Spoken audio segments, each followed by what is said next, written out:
ডেভিডসনের কিছু বক্স থাকে যেই বক্সগুলো থেকে প্রত্যেকবারই প্রশ্ন আসে প্রায়, কিন্তু পরীক্ষার সময় এখান থেকে আনসার করার সময় আমাদের নার্ভাস হয়ে যেতে হয় এবং ভুলে যাই। তো এটাকে কিভাবে ফিক্স করা যায় সেটা নিয়ে আজকে আমরা এখানে কিছু আলোচনা করব এবং চেষ্টা করব কিছু audio visual visual memory plus audio memory create করার জন্য, যেটা ডিরেক্টলি পরীক্ষায় আমাদেরকে হেল্প করে আনসার করার জন্য। জেনেটিক্স থেকে এই বক্সটা প্রত্যেকবারই প্রায় প্রশ্ন আসে, অটোজোমাল ডমিন্যান্ট কোনগুলো, রিসেসিভ কোনগুলো, এক্স লিঙ্ক কন্ডিশন কোনগুলো। তো এইটা আমাদের দেখা যায় যে পড়ে যাই, পরীক্ষায় গিয়ে আবার ভুলে যাই। তো এখানে মনে রাখার জন্য অ্যাকচুয়ালি আমরা কিছু ট্রিক্স ব্যবহার করব। যেমন আমরা যদি এখানে নেমোনিক্স ব্যবহার করি, পরীক্ষায় গিয়ে নেমোনিক্সও ভুলে যাই। তো এই জন্য দেখেন অটোজোমাল ডমিনেন্টে আমরা মনে রাখবো যে এখানে neurological condition, musculoskeletal condition, cardiac condition থাকে, আর কিছু হেরিডিটারি নামে কন্ডিশন থাকে। আমরা এগুলো মনে রাখার জন্য শুধুমাত্র এই বক্সে যেগুলো দেওয়া আছে, এর বাইরেও অনেক কন্ডিশন আছে যেগুলো অ্যাকচুয়ালি আমরা এখানে প্রায়োরিটি দিব না, কারণ পরীক্ষায় প্রশ্ন আসলে ডিরেক্টলি দেখা যায় এই বক্স থেকে আসে, অপশনগুলো এই বক্স থেকে দেওয়া হয়। তো সেজন্য আমরা অনেক বেশি এর বাইরে অনেক হাজার হাজার নাম মনে রেখে আসলে কষ্ট করতে যাব না।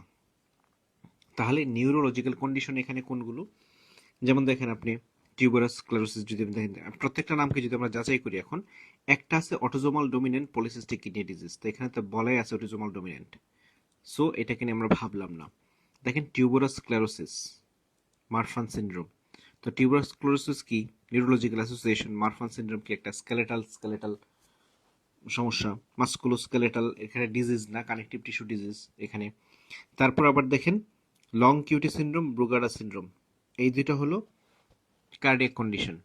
কার্ডিয়াক কন্ডিশন এবং দুইটাই অ্যাকচুয়ালি একটা পটাশিয়াম চ্যানেলের সমস্যা, একটা সোডিয়াম চ্যানেলের সমস্যা। নিউরোফাইব্রোমেটোসিস, দেখেন নিউরোফাইব্রোমেটোসিস, টিউবারাস স্ক্লেরোসিস, এগুলো কি? চলে নিউরোকিউটিনিয়াস ডিসঅর্ডার। হেরিডিটারি স্ফেরোসাইটোসিস, তারপর আবার দেখেন হেরিডিটারি হেমোরেজিক টেলাঞ্জিকটেশিয়া, হেরিডিটারি নিউরোপ্যাথি। তো যেটা হেরিডিটারি নিউরোপ্যাথি এটা তো নিউরোলজিক্যাল এখানের মধ্যেই পড়বে।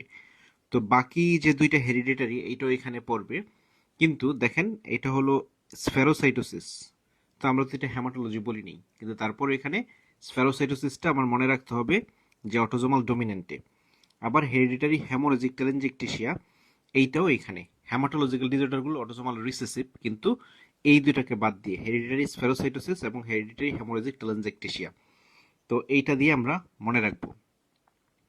আবার দেখেন যেটা অটোজোমাল রিসেসিভ, এখানে কিন্তু কোনোটাই দেখবেন হেরিডিটারি শব্দটা লেখা নাই। তো হেরিডিটারি শব্দটা লেখা থাকলে আমরা এখানে অটোজোমাল ডমিনেন্ট এই বক্সের খাতিরে আমরা মনে রাখতে পারি। এরপর দেখেন অস্টিওজেনেসিস ইমপারফেক্টা, তারপর এলার ড্যানলস, এগুলো কি? Connective tissue disorder, collagen problem. তো এখানে এগুলো কি? এখানে অটোজোমাল ডমিনেন্ট। শার্কট মেরিটুড ডিজিজ, এটা নিউরোলজিক্যাল ডিসঅর্ডারের মধ্যে আমরা ফেলতে পারি। তো তাহলে এই কন্ডিশনগুলো আমাদের কি হবে? Autosomal dominant. এখন আপনি অ্যাকচুয়ালি একদম মনে রেখে মুখস্থ করে এইভাবে না গিয়ে এই ভিজুয়ালাইজেশনটা নিয়ে যাবেন, যে যে কোনো একটা সিমটম দেখলে আপনি যাচাই করবেন এটা কি। দেখেন সিস্টিক ফাইব্রোসিস, এটা কি নিউরোলজিক্যাল? না। মাস্কুলোস্কেলেটাল? না। কার্ডিওলজিক্যাল? কার্ডিওলজির? না। এইখানে নামে হেরিডিটারি আছে? নাই। তাহলে এই চারটা চেকলিস্ট কিন্তু আমরা চলে গেছি, তাহলে এটা অটোজোমাল ডমিনেন্ট না। এইভাবে আমরা ভাবতে পারি। তো এইভাবে ভেবে বাকিগুলোকে আমরা অটোজোমাল রিসেসিভ বলতে পারি, কিন্তু এখানে মনে রাখবো এখানে হ্যামাটোলজিক্যাল যেগুলো, হ্যামাটোলজিক্যাল অ্যাকসেপ্ট এই দুইটা হেরিডিটারি স্ফেরোসাইটোসিস, এটাকে আমরা মনে রাখবো। হেরিডিটারি স্ফেরোসাইটোসিসটা এখানে না। এরপর হ্যামোরেজিক টেলেনজেকটেশিয়া, এইটাও এখানে না। এরপর আমরা এখানে মনে রাখবো হ্যাপাটো বিলিয়ারি যেগুলো আছে, হ্যাপাটোবিলিয়ারি। হ্যাপাটোবিলিয়ারি যা আছে, আপনি হেমোক্রোমাটোসিস বলেন, উইলসনস ডিজিজ বলেন, গিলবার্ট সিনড্রোম বলেন, সব কিছু কি এখানে আসবে? Autosomal recessive. আপনি আবার হ্যামাটোলজিক্যাল যেগুলো বলবেন, হ্যামাটোলজিক্যাল অন্য যেগুলো ছিল, থ্যালাসেমিয়া, আলফা বেটাসেমিয়া, beta thalassaemia, sickle cell anaemia, সবগুলাই। এরপর যেগুলো পালমোনারি আছে, যেমন দেখেন আপনি সিস্টিক ফাইব্রোসিস, কাটাজেনা যদি বলেন, এগুলো হলো কি? রিসেসিভ। এখানে একটাই মনে রাখতে হবে, স্পাইনাল মাস্কুলার অ্যাট্রফি। দেখেন এইটা নিউরোলজিক্যাল কন্ডিশন যদি আমরা ধরি, যেটা এখানে না, উল্টা দিকে। আমরা নিউরোলজিক্যাল বলতেছি এখানে কি? অটোজোমাল ডমিনেন্টে। তো এখানে স্পাইনাল মাস্কুলার অ্যাট্রফি, এটাকে আলাদা মনে রাখতে হবে। এখানে হেরিডিটারি স্পেরোসাইটোসিস এবং হেরিডিটারি হেমোরেজিক টেলেনজেকটেশিয়া, এইটুকুকে আলাদা মনে রাখতে হবে। এরপর যেটা আছে সেটা হলো এক্স লিঙ্ক কন্ডিশন। এখানে আমাদের আলাদা আমার খুব কম জিনিস, হিমোফিলিয়া এ বি। এখন দেখেন ডিএমডি, এটা আপনাকে একটু কনফিউজ করে দিবে। অ্যালার্ডনলস, অস্ট্রিওজেনাস ইমপারফেক্টা, ডিএমডি এগুলো তো কাছাকাছি জিনিস। তো এই দুইটা এখানে হলো, ডিএমডিটা এখানে মনে রাখতে হবে। আবার hematological beta thalassemia, alpha thalassemia, sickle cell সব হলো রিসেসিভ, কিন্তু হিমোফিলিয়াটা হলো এখানে কি, এখানে এক্স লিঙ্ক কন্ডিশন। আরেকটা প্রাইমারি এগামাগ্লোবিনেমিয়া এবং অ্যালপোর্ট সিনড্রোম, এই নামগুলোকে আলাদা মনে রাখবেন। এগুলো হলো কি এক্স লিঙ্ক কন্ডিশন। এরপরে যেটা ভ্যাকসিন, এই ভ্যাকসিন থেকে খুব মনে রাখা লাগে এবং পরীক্ষায় বারবার আসে, এইবার তো আরও আসবে, যেহেতু মিজলস নিয়ে অনেক বেশি আলোচনা হচ্ছে, এখান থেকে পরীক্ষায় প্রশ্ন আসবে। তো এখানে মনে রাখার জন্য অ্যাকচুয়ালি লাইভ অ্যাটেনুয়েটেড কোনগুলো, কিল্ড ভ্যাকসিন কোনগুলো, এগুলো মনে রাখতে হয়। তো কিল্ডগুলো যদি আমরা মনে রাখি, এটা কম আছে, মনে রাখতে পারবো খুব ভালোভাবে। তো কিল্ড মনে রাখার জন্য অ্যাকচুয়ালি একটা নেমোনিক আছে। তো এই নেমোনিকটা মনে রাখি কীভাবে, নেমোনিক মনে রাখার জন্য নেমোনিক লাগে। তো এখানে নেমোনিকটা একটা গল্পের মতো মনে রাখি আমি, যে কিল্ড, কিল করতে হবে। কি কিল করতে হবে? রিয়া কিল করতে হবে। রিয়া কি? রিয়া বলা হয় আসলে লোক দেখানো ইবাদতকে বলা হয় রিয়া। তো মনের ভিতর যে রিয়া আছে এটাকে কিল করতে হবে। তো মনে রাখবেন রিয়াকে কিল করতে হবে। এবং রিয়া যদি থাকে কারো মাঝে, তাদেরকে আমরা কি বলি, মানে সি সি করি, মানে তুচ্ছ তাচ্ছিল্য করার জন্য কি করতে পারি আমরা, সি সি করি। তো সি রিয়া, তো এটা যদি মনে রাখি, তো এখানে সি দিয়ে cholera, C for cholera, R for rabies, R for rabies. আর আই দিয়ে দুইটা, একটা ইনফ্লুয়েঞ্জা একটা আইপিবি, ইনফ্লুয়েঞ্জা আরেকটা হলো আইপিবি। আর এ ফর হ্যাপাটাইটিস এ। তাইলে এগুলো হলো এখানে ইনএক্টিভেটেড বা killed, cholera, hepatitis A, influenza, IPV, rabies. পোলিওর মধ্যে দুইটা, একটা আইপিবি একটা ওপিবি। ওপিবি কিন্তু আবার লাইভ অ্যাটেনুয়েটেড। তো লাইভ অ্যাটেনুয়েটেডটাও খুব সহজে মনে রাখা যায়। মনে রাখবো কিভাবে আমরা, দেখেন যেগুলো হলো ইপিআই ভ্যাকসিনের মধ্যে অনেকগুলো এখানে। তো আমরা যদি মনে রাখি, এখানে আইপিবি ছিল ইনএক্টিভেটেড বা এটা কিল্ড, আর ওপিবি যেটা, এটা হলো লাইভ অ্যাটেনুয়েটেড। দেখেন ওপিবি শেষ হয়েছে ভি দিয়ে, তাহলে ভেরিসেলা জোস্টার ভাইরাসের যে ভ্যাকসিনটা, সেটাও হলো কি এখানে লাইভ অ্যাটেনুয়েটেড। আরেকটা এমএমআর, এখন সবচেয়ে বেশি আলোচনা যেটা নিয়ে, এমএমআরটা হলো লাইভ অ্যাটেনুয়েটেড ভ্যাকসিন। তো এখানে শেষ হলো কি দিয়ে, আর দিয়ে। তো এখানে রোটা ভাইরাস, সেটাও হলো কি লাইভ অ্যাটেনুয়েটেড। এর বাইরে দুইটা হলো টি দিয়ে, টি দিয়ে টাইফয়েড, টি দিয়ে টিউবারকুলোসিস ভ্যাকসিন, বিসিজি। তো টিউবারকুলোসিস অ্যান্ড টাইফয়েড, এই দুটোও হলো লাইভ অ্যাটেনুয়েটেড। তাহলে এই লাইভ অ্যাটেনুয়েটেডগুলোকে আমরা মনে রাখবো। এরপর কিল ভ্যাকসিন যেগুলো, সেগুলোকেও আমরা মনে রাখবো। এরপর যে বক্সটা, এই বক্সটা খুবই ইম্পর্টেন্ট, পরীক্ষায় রেগুলার প্রশ্ন আসে। তো man 1, man 2A, man 2B। তো ম্যান 1 এবং ম্যান 2A এগুলো থেকে বেশিরভাগ প্রশ্ন আসে। ম্যান 2A এটা হলো সবচেয়ে বেশিরভাগ প্রশ্ন আসে। তো এটাকে মনে রাখবো কিভাবে? অ্যাকচুয়ালি দেখেন যে তিনটা পি, একটা পি হলো পিটুইটারি, সবার উপরে যেই পি, পিটুইটারি। আরেকটা পি হলো প্যারাথাইরয়েড, আরেকটা পি হলো প্যানক্রিয়াস। তাইলে পিটুইটারি, প্যারাথাইরয়েড, প্যানক্রিয়াস, এই তিনটা পি যদি একত্রে থাকে তখন এটা হলো ম্যান 1। পিটুইটারি টিউমার, তারপরে হলো প্যারাথাইরয়েড টিউমার, আরেকটা হলো প্যানক্রিয়াটিক টিউমার। এগুলোকে আমরা একসাথে যদি পাই তখন সেটা হলো ম্যান 1। বাকিগুলো আছে কিন্তু ইম্পর্টেন্ট হলো এই তিনটাই, যেমন ব্রঙ্কিয়াল বা thymic carcinoid, adrenal tumour, cutaneous lesion, এগুলো হইতে পারে অনেক কিছু, কিন্তু এই তিনটা পি এটা ইম্পর্টেন্ট, মনে রাখতে হবে। একটা পিটুইটারি, প্যারাথাইরয়েড, আরেকটা হলো প্যানক্রিয়াস। তো এই তিনটা পি চেঞ্জ হয়ে দুইটা পি, কিন্তু এখানে দুইটা পি এর মধ্যে একটা থাকবে আগের, প্যারাথাইরয়েড, প্যারাথাইরয়েড, তারপর আরেকটা পি ফর ফিউক্রোমোসাইটোমা, আরেকটা হলো medullary thyroid carcinoma, medullary carcinoma of the thyroid. এই তিনটা যদি হয় তখন এটা হলো ম্যান 2A। দেখেন এখানে parathyroid, phaeochromocytoma, medullary carcinoma of the thyroid, এটা হলো 2A। মনে রাখতে হবে এই তিনটা। আর 2B হলো এই তিনটার সাথে যদি মারফানোয়েড হ্যাবিটাস থাকে, বা অন্য কোনো স্কেলেটাল অ্যাবনর্মালিটি থাকে তখন এটাকে আমরা ম্যান টু বি বলবো। 4 পরীক্ষায় আসে না, ওটা খুব ভাবনার বিষয় না। তো পরীক্ষা বেশিরভাগ আসে ম্যান টু এ, এতে যে তিনটা আছে এই তিনটাকে মনে রাখার জন্য। তো এই তিনটাতে দেখেন, এই তিনটাতে নাই কি, পিটুইটারি প্যানক্রিয়াস কিন্তু নাই, পিটুইটারি অ্যান্ড প্যানক্রিয়াস নাই, থাইরয়েড প্যারাথাইরয়েড আছে, থাইরয়েড প্যারাথাইরয়েড আর একটা ফিউক্রোমোসাইটোমা। থাইরয়েড কি, medullary carcinoma, parathyroid primary hyper parathyroidism, আরেকটা পি ফর ফিউক্রোমোসাইটোমা, ফিউক্রোমোসাইটোমা, প্যারাথাইরয়েড এবং আরেকটা হলো thyroid, medullary carcinoma of the thyroid gland. এই তিনটাকে আমরা মনে রাখবো। এখন এখানে যদি একটু কঠিন প্রশ্ন হয় তখন দেখার জন্য যে পরীক্ষায় ম্যান ওয়ান এখানে কোন জিন ইনভলভ, এখানে জিনের নামও হলো ম্যান ওয়ান। ম্যান টু এ, এই টু বি, এই দুটাতে কোন জিন, এই দুটাতে কিন্তু আবার ম্যান টু জিন না, এই দুটাতে হলো আর ইটি জিন, আর ইটি জিন এখানে ইনভলভ, রেড জিন ইনভলভ। তো ম্যান আরও যদি আসে, অনেক সময় আসে ম্যান ওয়ান যদি কারো থাকে মনিটরিং করা হয় কি দিয়ে, এটা হলো সেরাম ক্যালসিয়াম দিয়ে মনিটরিং করা হয়। আর বাকি দুইটাতে কিন্তু ক্যালসিটোনিন আসে, এই জন্য মেরুলারি থাইরয়েড কার্সিনোমা ক্যালসিটোনিন দিয়ে মনিটরিং করা হয়। এখানে শুধু ক্যালসিয়াম দিয়ে, এখানে হলো ক্যালসিটোনিন দিয়ে মনিটরিং করা হয়। তো এইটুকু মনে রাখতে হবে এখান থেকে। এরপরে যেটা এপিএস, অটোইমিউন পলিএন্ডোক্রাইন সিনড্রোম, তো এটাও খুব ইম্পর্টেন্ট, এপিএস 1-2 আসে। তো এখানে মনে রাখতে হবে 1-এ 100% ক্ষেত্রে যেই ফিচারটা থাকে এটার নাম হলো ক্রনিক মিউকোকিউটেনিয়াস ক্যান্ডিডিয়াসিস, আর 2-তে অ্যাড্রেনাল ইনসাফিসিয়েন্সি যেটা, এটা হলো 100% কেসে থাকে। তো এটা হলো প্রথমত মনে রাখতে হবে সবচেয়ে কমন কোনটা। এরপর এখানে আমরা মনে রাখবো চারটা জিনিস দুইটাতেই থাকে, তিনটা জিনিস হলো দুইটাতেই থাকে। একটা হলো এডিসন্স, আরেকটা হলো টাইপ 1 ডায়াবেটিস, আরেকটা হলো প্রাইমারি হাইপোথাইরয়েডিজম। এই তিনটা কিন্তু দুইটাতেই থাকে।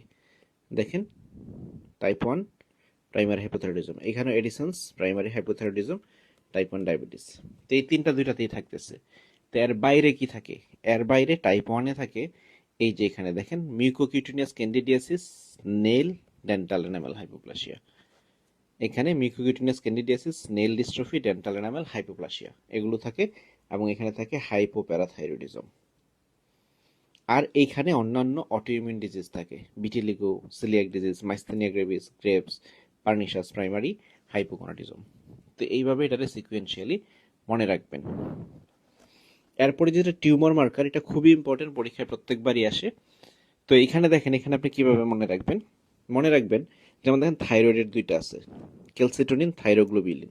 তো ক্যালসিটোনিন আমরা দেখলাম একটু আগে, এটা মেডুলারি থাইরয়েড কার্সিনোমা, যদি মেডুলারি হয় তাহলে ক্যালসিটোনিন, আর যদি পেপিলারি অ্যান্ড ফলিকুলার হয় তাহলে হলো কিন্তু থাইরোগ্লোবিউলিন। তো এখানে থাইরোগ্লোবিউলিন আছে, ক্যালসিটোনিন আছে, ক্যালসিটোনিন হলো মেডুলারির জন্য আর থাইরোগ্লোবিউলিন হলো পেপিলারি অ্যান্ড ফলিকুলারের জন্য। তাহলে এটা চলে গেল। আরেকটা হলো প্রোস্টেট স্পেসিফিক অ্যান্টিজেন, এটা তো প্রোস্টেট ক্যান্সার, এটা একদম স্পেসিফিক জিনিস, এইটা আমরা এখান থেকে মনে রাখবো। এরপর মনে রাখতে হবে এখান থেকে যেগুলো আমাদের, সেটা হলো যেমন দেখেন সিএ গুলো আছে। তো সিএ এরকম কয়টা আছে, এরকম এখানে দুইটা দেয়া আছে, এর বাইরে আরেকটা আছে, তিনটা আমরা মনে রাখবো। এই তিনটাকে আমরা সহজে মনে রাখবো। দেখেন সিএ এগুলো কয়টা, একটা হলো 15.3, আরেকটা হলো 19.9, আরেকটা হলো 125। তো দেখেন 15.3 যেটা, এটাকে দেখেন কাটলে বি হয়ে যায়, 3-কে দাগ দিলে বি হয়ে যায়, এটা হলো ব্রেস্ট, মনে রাখবেন এটা হলো ব্রেস্ট। এই যে 9 আর পি তো কাছাকাছি, এটাকে উল্টাই নিয়ে আসলে কি 9P হয়ে যায়, এটা হলো প্যানক্রিয়াস, এটা মনে রাখবেন এটা হলো প্যানক্রিয়াস। আর 125 যেটা, এটা হলো ওভারি। তো এগুলো হলো সিএ, এগুলোকে আমরা মনে রাখবো। এরপর আরেকটা জিনিস হলো মনে রাখতে হবে, সেটা বিটা 2 মাইক্রোগ্লোবিলিন, এটা এমসিকিউ আসার জন্য খুবই ইম্পর্টেন্ট। বিটা 2 মাইক্রোগ্লোবিলিন, এটা আমরা জানি যে এটা কি মায়োলোমা, মাল্টিপল মায়োলোমা, এর পাশাপাশি নন হজকিন লিম্ফোমাতেও হয়, এটা মনে রাখতে হবে। এই দুইটা কিন্তু ট্রু দিয়ে এখানে প্রশ্ন আসবে, যে বিটা 2 মাইক্রোগ্লোবিলিন কোথায় কোথায় পাওয়া যায়, মাল্টিপল মায়োলোমা এবং নন হজকিন।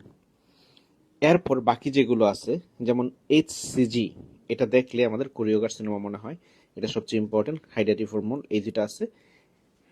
এর বাইরে সেমিনোমাতে কি কি থাকে, বা টেস্টিকুলার টিউমারে, দেখেন টেস্টিকুলার টিউমারে হলো পি ল্যাব যেটা, প্লাসেন্টাল অ্যালকালিন ফসফেটেস, এটা সেমিনোমাতে থাকে। তারপর এইচসিজি যেটা, এটাও সেমিনোমাতে থাকে। আলফা ফিটোপ্রোটিন যেটা, এটাও কিন্তু সেমিনোমাতে থাকে। গাট হরমোনস অ্যান্ড পেপটাইড, এটা খুবই ইম্পর্টেন্ট, পরীক্ষায় রেগুলার প্রশ্ন আসে। তো এখান থেকে পরীক্ষায় কিভাবে প্রশ্ন আসবে এটা আমাদের আগে বুঝতে হবে। তো এখান থেকে প্রশ্ন আসবে কিরকম, যে আসবে which one stimulate gastric acid secretion. দেখেন গ্যাস্ট্রিক অ্যাসিড সিক্রেশন স্টিমুলেট করে, একটা হলো গ্যাস্ট্রিন, আরেকটা যদি আমরা এখান থেকে খুঁজে বের করি সেটা হলো গ্রেলিন। তো এই দুটা কিন্তু গ্যাস্ট্রিক অ্যাসিড সিক্রেশন স্টিমুলেট করে। আবার ইনহিবিট করে কোনগুলা, ইনহিবিট করে অনেকগুলা, এই সোমাটোস্ট্যাটিন করে, কোলিসিস্টোকাইনিন করে, সিক্রেটিন করে, জিআইপি করে, জিএলপি-1 করে, এরা সবাই কি করে এখানে ইনহিবিট করে। আবার যদি দেখি যে স্যাটাইটিকে মডিউলেট করে কারা, এনহ্যান্স করে কারা, স্যাটাইটি মডিউলেটস করে কোলিসিস্টোকাইনিন এবং পেপটাইড ওয়াই ওয়াই। আবার স্যাটাইটি এনহ্যান্স করে কারা, এনহ্যান্স করে দুইটা, একটা হলো জিআইপি আর একটা জিএলপি-1। তো এইভাবে এটাকে আলাদা আলাদা করে পড়তে হবে। এখন যদি আপনাকে বলা হয় যে কোন জায়গা থেকে কোনটা আসে, তো বেশিরভাগগুলো নাম থেকেই বোঝা যায়। যে যেমন আপনি এখানে যদি বলে গ্যাস্ট্রিন, এটা কি স্টোমাকের জি সেল থেকে আসে। আর সোমাটোস্ট্যাটিন আসছে দেখেন থ্রুআউট জিআইটি। তো থ্রুআউট জিআইটি আসে কি সোমাটোস্ট্যাটিন, সোমাটোস্ট্যাটিন সব জায়গা থেকেই আসে। আবার দেখেন যদি বলি গ্রেলিন, এটা আসতেছে শুধুমাত্র স্টোমাক থেকে, তাহলে স্টোমাক থেকে কয়টা, দুইটা, একটা হলো গ্যাস্ট্রিন, গ্রেলিন। তো এখন যদি আপনাকে বলে স্টোমাক থেকে সোমাটোস্ট্যাটিন আসে, তাহলে এটা কি ট্রু হবে না ফলস হবে? এটা তো অবশ্যই কি হওয়া উচিত, ট্রু হওয়া উচিত, কারণ এটা থ্রুআউট জিআইটি থেকে আসে। তো তাহলে কিন্তু এটাও কিন্তু সেখান থেকে আসতেছে। আবার এখান থেকে প্রশ্ন আসে যে ফাস্টিং স্টিমুলেট করে কোনগুলোকে, ফাস্টিং স্টিমুলেট করে মোটিলিন এবং গ্রেলিন, এই দুটাকে কিন্তু কি ফাস্টিং দিয়ে স্টিমুলেটেড হয়। তো এইভাবে এটাকে আসলে আমাদের কি করতে হবে, পড়ে ফেলতে হবে।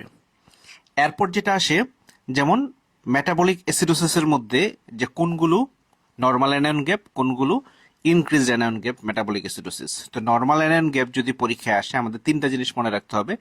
একটা হলো RTA, renal tubular acidosis.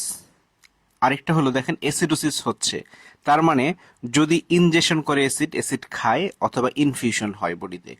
Inorganic acid যদি ইনজেকশন হয় বা ইনফিউশন হয়, অথবা বাইকার্বনেট যদি গ্যাস্ট্রোইন্টেস্টিনাল লস হয়, তখন সেটা হবে কি normal anion gap metabolic acidosis. RTA মনে রাখতে হবে খুব ভালো করে, এর পাশাপাশি এই দুইটা।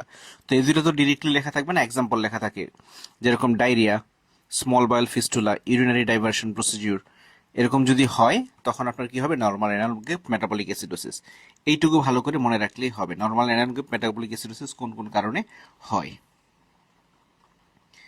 এরপর এটা যেটা পয়জনিং এর মাস্কারানিক নিকোটিনিক ফিচার, এটা পরীক্ষায় আসে। নিকোটিনিক ফিচার আসলে আমাদের মনে রাখতে হবে, আমরা যেগুলো ফিচার মনে করি এগুলো সবগুলো মাস্কারানিক ফিচারই। তো নিকোটিনিক ফিচার যেটা এখানে মনে রাখবো আমরা, মাসল অ্যান্ড নার্ভ, এই দুইটা ইনভলভ হয় বেশি যেগুলোতে। তো এখানে কিরকম, যেমন মাসলে ফেসিকুলেশন হয়, প্যারালাইসিস হয়, ফেসিকুলেশন প্যারালাইসিস। আর নার্ভ ইনভলভমেন্টের কারণে এখানে কি হয়, এখানে নার্ভ ইনভলভমেন্ট, ফেসিকুলেশন, প্যারালাইসিস এগুলোতে হয়। তো নার্ভ অ্যান্ড মাসল দুইটা এখানে ইনভলভ হয়, এটা মনে রাখতে হবে। আরেকটা হলো ওপিসি পয়জনিং এ তো আমরা জানি মায়োসিস হয়, পিন পয়েন্ট পিউপিল, কিন্তু মাইড্রিয়াসিস হয় নিকোটিনিক ফিচার যখন হয়, তখন হয় মাইড্রিয়াসিস। আর হার্টেরটাও উল্টা, ব্র্যাডিকার্ডিয়া হাইপোটেনশন হয় মাস্কুলারিক ফিচারে, আর নিকোটিনিকে হয় টেকিকার্ডিয়া হাইপারটেনশন। তো এইটুকু আমরা মনে রাখবো নিকোটিনিক ফিচার কি কি, আর বাকি যেগুলো আছে সেগুলো তো মাস্কুলারিক ফিচার। এখন CD4 কাউন্ট নিয়ে প্রশ্ন আসে, আপনি সবগুলো পরে পরে মুখস্থ করে অনেক কিছু করেন, কষ্ট করেন, কিন্তু বেশিরভাগ ক্ষেত্রে 100-র নিচে কোনটা আসে, এটা আসে। ইভেন অনেক ক্ষেত্রে 50-এর নিচে আসে, যদিও এখানে দেয়া নাই। তো 100-র নিচে আপনি মনে রাখবেন যেগুলোতে সি আছে বেশি, সেগুলোতে 100-র নিচে, যেমন cerebral toxoplasmosis, cryptococcal meningitis, cytomegalovirus, cryptosporidiosis, এগুলো। এরপর সিএনএস লিম্ফোমা, এই সি দেয়া। এর বাইরে মনে রাখতে হচ্ছে আপনার দুইটা, একটা হলো MAC আর একটা হলো PML, প্রগ্রেসিভ মাল্টিফোকাল লিউকোএনসেফালোপ্যাথি, এবং এখানে মাইক্রোব্যাকটেরিয়াম এবিয়াম কমপ্লেক্স, এই দুইটা। আর বাকিগুলো হলো সি দিয়ে। এগুলো কি 100-র নিচে, পরীক্ষা বেশিরভাগ ক্ষেত্রে 100-র নিচে আসে, এবং এটাকে আপনি মনে রাখবেন। কনস্ট্রিকটিভ পেরিকার্ডিটিস এবং কার্ডিয়াক ট্যাম্পোনেট, এইটা পরীক্ষায় আসে খুব ফ্রিকুয়েন্টলি। তো এখানে মনে রাখবেন যেটা কনস্ট্রিকটিভ পেরিকার্ডাইটিস, এটা হলো রাইট হার্ট ফেইলিওরের ফিচার যেগুলো, এগুলোর মতো। রাইট হার্ট ফেলোরের ফিচার যেরকম সেরকম। আর কার্ডিয়াক টেম্পোনেটটা হলো লেফট হার্ট ফেলোরের ফিচারের মতো। তো এখানে মনে রাখতে হবে আলাদা ফিচার যেটা কার্ডিয়াক টেম্পোনেটে হাইপোটেনশন হয়, যেটা আপনার কনস্ট্রাকটিভ পেরিকার্ডিটিসে থাকে না। হাইপোটেনশনটা মনে রাখতে হবে। আবার এইখানে যেগুলো হ্যাপাটোমেগালি, অ্যাসাইটিস, পেরিফেরাল ইডিমা, এগুলো কিন্তু রাইট হার্ট ফেলোরের ফিচার, যেটা কি হয় কনস্ট্রাকটিভ পেরিকার্ডিটিস হবে, যেটা কার্ডিয়াক টেম্পোনেটে থাকবে না। এইটাকে মনে রাখতে হবে এখানে আলাদা করে। প্যারানিওপ্লাস্টিক সিনড্রোম, এখান থেকে প্রশ্ন আসে, প্রশ্ন আসলে আপনার কিভাবে পারতে হবে। এখানে পারতে হবে বেশিরভাগই, এখানে তো আপনার দেখলে মনে হবে small cell small cell small cell লেখা, এগুলো তাহলে কি পড়বো। এখানে পড়তে হবে, আপনি মনে রাখতে হবে এই দুইটাকে বেশি প্রায়োরিটি দিয়ে। অ্যাকান্থোসিস নাইগ্রিকেন্স হয় গ্যাস্ট্রিক এবং ইসোফেজিয়াল ক্যান্সার দিয়ে, অ্যাকান্থোসিস নাইগ্রিকেন্স। আর ডার্মাটোমায়োসাইটিস পলিমায়োসাইটিস যদি থাকে, এটার সাথে আপনার সার্চ করতে হবে gastric and lung cancer, gastric and lung cancer. এই দুটো হলো সবচেয়ে ইম্পর্টেন্ট। এর পাশাপাশি সেরেবেলার ডিজেনারেশন, যেটা সেরেবেলার ফিচার থাকলে এখানে মনে রাখতে হবে স্মল সেল এবং ওভারিয়ান, এই ওভারিয়ানটা আলাদাভাবে। তো সেরেবেলার ফিচার সাথে ওভারিয়ান টিউমার। তাহলে ওভারিয়ান ক্যান্সার কিভাবে সেরেবেলার সিনড্রোম করলো, তখন আপনার মনে হতে পারে কিভাবে করলো এটা, এটা মেটাস্টেসিস, কিন্তু এটা মেটাস্টেসিস না, এটা প্যারানিওপ্লাস্টিক, এটা মনে রাখতে হবে। এইটা যেটা অ্যাক্টোপিক হরমোন, এখান থেকে খুব কমনলি আসে। কিভাবে আসে, যে পলিসাইথেমিয়া অথবা ইরেথ্রোপয়েটিন সিক্রেশন হয় কোন কোন জায়গাতে, কোন কোন টিউমারের কারণে। তো এই টিউমারগুলো আমরা জানি কোনটা, আরসিসি, আমরা মনে থাকে যে কিডনিতে রেনাল সেল কার্সিনোমা, এর সাথে সাথে কিন্তু হ্যাপাটোসেলুলার কার্সিনোমা এইচসিসিতেও হয়। এরপর ইউটেরাইন ফাইব্রয়েড, এখানে ইরেথ্রোপয়েটিন বেশি সিক্রেশন হয়। সেরেবেলার হেমানজিওব্লাস্টোমা। এই চারটা মনে রাখতে হবে, এটা খুব ইম্পর্টেন্ট ফর এমসিকিউ, এটা হলো ইম্পর্টেন্ট। আরেকটা ইম্পর্টেন্ট হলো যে হাইপারক্যালসিমিয়া হয় কোন কোন মেলিগনেন্সিতে। হাইপারক্যালসিমিয়া আমরা জানি নন স্মল সেল, যেটা যেমন স্কোয়ামাস সেল কার্সিনোমা, এখানে হাইপারক্যালসিমিয়া হয়। সাথে ব্রেস্ট অ্যান্ড কিডনিতে যদি ক্যান্সার থাকে সেগুলোতেও কি হয়, হাইপারক্যালসিমিয়া। এবং এই হাইপারক্যালসিমিয়াগুলো due to parathyroid related protein, PTHrP বেশি হওয়ার কারণে হয়। আর স্মল সেল লাং ক্যান্সার, যেটা স্মল সেল লাং ক্যান্সারে মেনলি এসিটিএইচ অ্যান্ড এডিএইচ, এই দুইটা অ্যাক্সেস হয়, এটার কারণে যে ফিচার হওয়ার সেটা হয়। ক্রনিক প্যানক্রিয়াটিসের ইনভেস্টিগেশন পরীক্ষায় আসে, তো এখানে মনে রাখতে হবে, পরীক্ষায় প্রশ্ন চলে আসে যে test to establish diagnosis of chronic pancreatitis. সেখানে কিন্তু আপনার, সেখানে যদি আপনি এমআরসিপি এখানে দেন, তাহলে আনসার ঠিক কিনা, আনসার অবশ্যই ঠিক, কারণ এখানেও কিন্তু এটা কি আছে, এমআরসিপি আছে। কিন্তু যদি ফিকাল প্যানক্রিয়াটিক ইলাস্টেজ দেওয়া থাকে, তখন কিন্তু এটা আনসার ঠিক হবে না, ট্রু হবে না। যদি বলে test to establish chronic pancreatitis, ওইখানে শুধু এই চারটাকেই দিতে হবে, ultrasound, CT, abdominal X-ray, MRCP, endoscopic ultrasound, এগুলোকে দিতে হবে আপনার এখানে আনসার। আবার এইটাকে হুবহু আলাদা করে এমসিকিউ আসে, test to define pancreatic function. এটার জন্য দিলে ওই collection of pure pancreatic juice after secretin injection এবং ফিকাল প্যানক্রিয়াটিক ইলাস্টেস, এটা হলো ফাংশন দেখার জন্য। এটা গোল্ড স্ট্যান্ডার্ড ফাংশন দেখার জন্য, যদিও রেয়ারলি ইউজ। যদি বলা হয় গোল্ড স্ট্যান্ডার্ড কোনটা, তখন আপনাকে এটা বলতে হবে। এখান থেকে যেটা আসে পরীক্ষায় বেশিরভাগ ক্ষেত্রে আসে, কলিস্টেটিক হ্যাপাটাইটিস করে কে কে, অ্যানেসাইডস, কোয়েমোক্সিক্ল্যাব অ্যান্ড স্টেটিন, এই তিনটাকে ভালো করে মনে রাখবেন। কলিস্টেটিক হ্যাপাটাইটিস কে কে করে, এটা খুবই ইম্পর্টেন্ট পরীক্ষা মনে রাখার জন্য। এই অ্যান্টিবডিগুলো তো পরীক্ষায় খুব ফ্রিকুয়েন্টলি আসে, কিন্তু আপনি মনে রাখবেন কিভাবে আমি বলে দিই। প্রথমত অ্যাসিলিটা মনে রাখবেন। অ্যাসিলিটা কি মনে রাখবেন, anti Ro, anti Smith. Anti Smith মনে রাখবেন, এটা হলো রেনাল ডিজিজ। অ্যাসিলি অ্যাসোসিয়েটেড উইথ রেনাল ডিজিজটা হলো অ্যান্টি স্মিথ।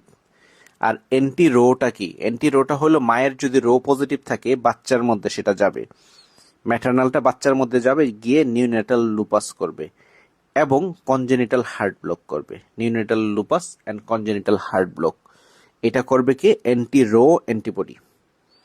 এরপর দেখেন সিস্টেমিক স্ক্লেরোসিসের দুইটা অ্যান্টিবডি, অ্যান্টি সেন্ট্রোমিয়ার বা SCL30 আর SCL70 বা অ্যান্টি 2 পয়সোমারেস, এই দুটা কিন্তু সিস্টেমিক স্ক্লেরোসিসের।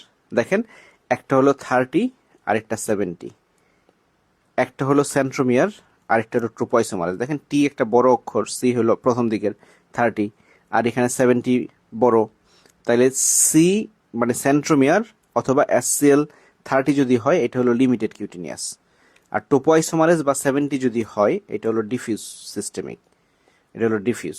এভাবে এটাকে মনে রাখবেন। তাহলে অ্যাসেলিটটা গেল, সিস্টেমিক স্ক্লেরোসিসটা গেল। এরপর এনটি আরএনপি, দেখেন এই আরএনপিটা মনে রাখতে হবে স্পেসিফিক্যালি ফর এমসিডিডি। এমসিডিডির জন্য এনটি ইউ1 আরএনপি এটা লাগবেই, এটা হলো এমসিডিডির জন্য। আর এনটি হিস্টোন, এই যে হিস্টোন, হিস্টোনটা হলো ড্রাগ ইনডিউসড লুপাস যদি হয় হিস্টোন। এখন যেটা হলো জো1, আপনি জো মনে রাখবেন, জো এর জায়গায় পলিমায়োসাইটিস, এটা স্পেসিফিক ফর পলিমায়োসাইটিস, পলিমায়োসাইটিসের জন্য সবচেয়ে স্পেসিফিক। এরপর cause of pruritus and pregnancy, প্রুরাইটাস এখানে কিভাবে আসে পরীক্ষায়, থার্ড ট্রাইমেস্টারে কারা, সেকেন্ড ট্রাইমেস্টারে কি। তো এখানে মনে রাখবেন 3টা অক্ষর, যেটা পলিমরফিক ইরাপশন অফ প্রেগনেন্সি, 3টা অক্ষর, মানে এটা থার্ড ট্রাইমেস্টারে বেশি হয়, ফার্স্ট প্রেগনেন্সি এবং থার্ড ট্রাইমেস্টারে। একিউট কোলিস্টেসিস অফ প্রেগনেন্সি, দেখেন 3টা, তো এইটাও থার্ড ট্রাইমেস্টারে বেশি হয়। পেমফিগয়েড জেস্টেশনিস, প্রুরিগো গেস্টেশনিস, সেগুলো হলো সেকেন্ড ট্রাইমেস্টারে। তো এইটা একটা এক্সেপশনাল আছে, এটাকে মনে রাখতে পারেন, সেটা হলো প্লুরাইটিক ফলিকুলাইটিস, এটা থার্ড ট্রাইমেস্টারে হইতে পারে। তো এই বক্সগুলো খুব ইম্পর্টেন্ট, এই বক্সগুলো খুব ভালোভাবে পড়ে ফেলবেন, দেখা যাবে পরীক্ষায় প্রশ্ন আসবে।